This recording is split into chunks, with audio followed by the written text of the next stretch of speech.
Anshu Saxena, Assistant Professor, Computer Science Engineering, Artificial Intelligence Department from ABS IT Institute of Technology, Ghaziabad.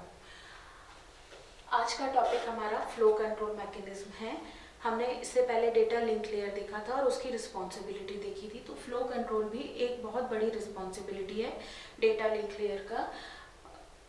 Flow control का कहना है कि अगर sender जिस speed से डेटा सेंड कर रहा है, रिसीवर अगर उस स्पीड से डेटा को रिसीव नहीं कर पा रहा है तो हमारा डेटा लॉस होगा नेटवर्क में।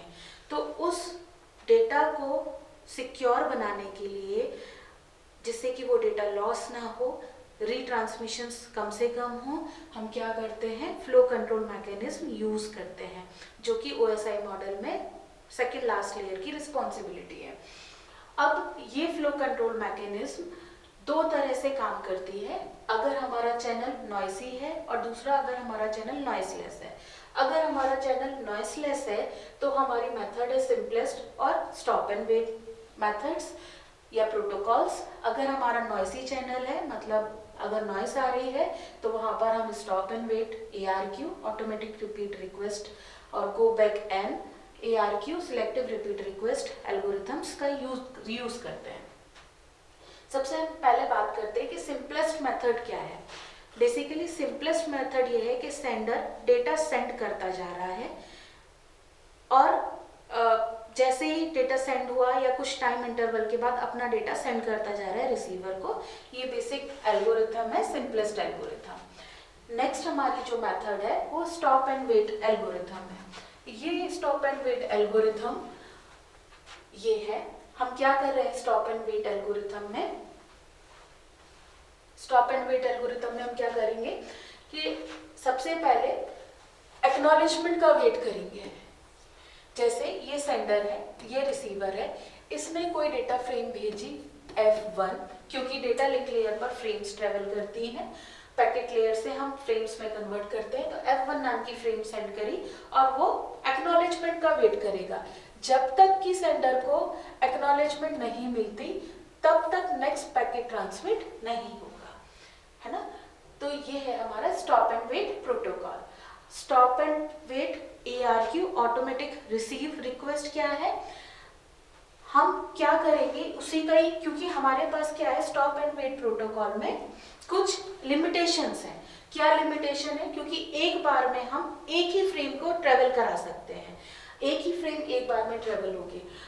अब अगर हमारा इस तरह की कंडीशन है जहां पर सेंडर ने तो डेटा सेंड किया लेकिन वो रिसीवर तक नहीं पहुंचा, तो वो एक्नॉलेजमेंट का वेट करता रहेगा। सेकंड सिचुएशन ये हो सकती है कि डेटा तो सेंड हो गया, मतलब फ्रेम तो सेंड हो गई, लेकिन एक्नॉलेजमेंट कहीं पर मिस हो गई, तब भी सेंडर हमारा डेटा सेंड नहीं कर सकता। और तीसरी सिचुएशन ये हो सकती है कि डेटा सेंड होने में भी टाइम लगा, डिले हो गया, और एक्नॉलेजमेंट आने में भी डिले हो गई। तो इन तीनों ही सिनेरियो पर हमारा स्टॉप एंड वेट प्रोटोकॉल काम नहीं करता है। उस कंडीशन में हम क्या करते हैं, stop and wait ARQ technique use करते हैं, जहां पर एक टाइम आउट या रीट्रांसमिशन का कॉन्सेप्ट होता है। सपोज सेंडर ने डेटा फ्रेम सेंड करी F1 नाम से और वो एक्नॉलेजमेंट का वेट कर रहा है। मान लीजिए हमने एक थ्रेशोल्ड वैल्यू लगा रखी है 5 सेकंड की। अगर ये 5 सेकंड तक डेटा या एक्नॉलेजमेंट नहीं आया तो क्या करेगा सेंडर, क्या करेगा, वापस से डेटा फ्रेम सेंड करेगा। ठीक है, वो डेटा क्या करेगा, वापस से F1 फ्रेम सेंड करेगा, जिसको हम बोलते हैं ऑटोमेटिक रिपीट रिक्वेस्ट। हम क्या कर रहे हैं, कुछ एक पर्टिकुलर टाइम तक वेट कर रहे हैं और उसके बाद हम डेटा को सेंड कर रहे हैं। लेकिन अभी भी इसमें एक ये प्रॉब्लम है कि एट अ टाइम हम सिंगल फ्रेम ही सेंड कर सकते हैं, जिससे कि हमारा बैंडविड्थ यूटिलाइजेशन बहुत पुअर होता है। इस चीज को सॉल्व करने के लिए स्लाइडिंग विंडो का कॉन्सेप्ट आया। इस स्लाइडिंग विंडो का मतलब है, दो टर्म है, स्लाइडिंग और विंडो। विंडो का मतलब है फ्रेम साइज, कि कितनी नंबर ऑफ फ्रेम को आपको सेंड करना है। मैंने यहाँ पर एक एग्जांपल लिया है कि ये हमें डेटा सेंड करना था और हमने विंडो साइज 3 ली है, मतलब हम एक टाइम पर 3 विंडो साइज या 3 फ्रेम को सेंड कर सकते हैं। स्लाइडिंग का मतलब होता है शिफ्टिंग।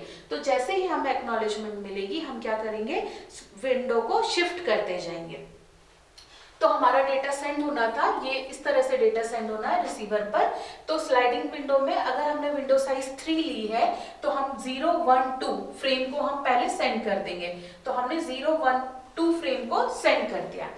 अब इनमें से किसी की भी एक की अगर एक्नॉलेजमेंट आ जाती है, मान लो 0 फ्रेम की ही एक्नॉलेजमेंट आ जाती है, तो क्या होगा, जो विंडो है वो शिफ्ट हो जाएगी। तो अब 0, 1, 2 की जगह अब विंडो हमारी शिफ्ट होके एक शिफ्ट हो जाएगी, क्योंकि 0 की एक्नॉलेजमेंट आ चुकी है। तो विंडो साइज हमारी 3 है, तो 1, 2, 3 इस तरह से हमारी विंडो शिफ्ट हो जाएगी।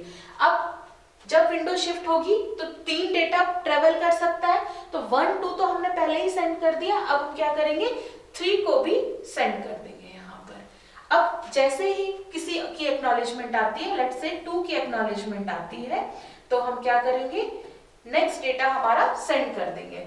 नेक्स्ट डेटा जो है विंडो साइज हमारी यहाँ पर चेंज हो जाएगी।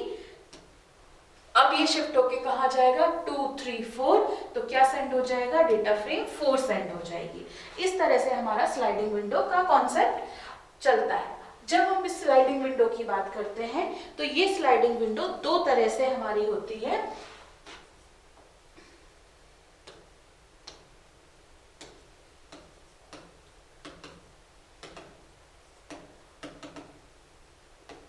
जो नॉइजी चैनल में यूज होता है।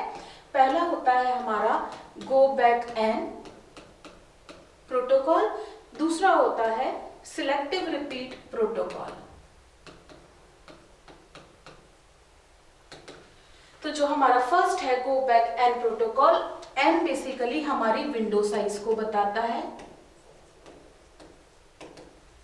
वहां पर हम क्या कर रहे हैं कि जो फ्रेम नहीं पहुंची हम उसको रीट्रांसमिट कर रहे हैं। बट गो बैक एन में क्या करेंगे, हमारी विंडो साइज क्या है, एन।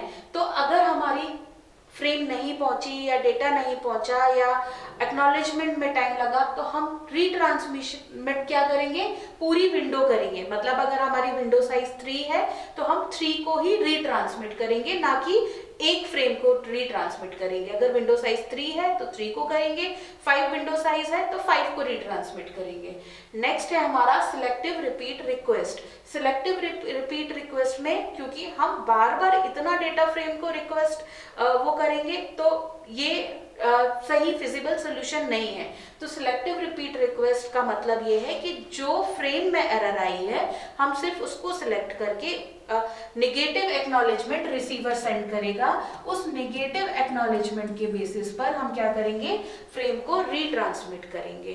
तो ये सारी हमारी क्या थी, फ्लो कंट्रोल की मैकेनिज्म थी। हम क्या कर रहे हैं, फ्लो कंट्रोल मैकेनिज्म में बेसिकली कंट्रोल कर रहे हैं जो नेटवर्क पर डेटा का फ्लो है या नेटवर्क पर फ्रेम का फ्लो है, उनको किस तरह से लॉस होने से बचाया जा सके। तो आई होप आपको ये बात समझ में आई होगी। Thank you so much.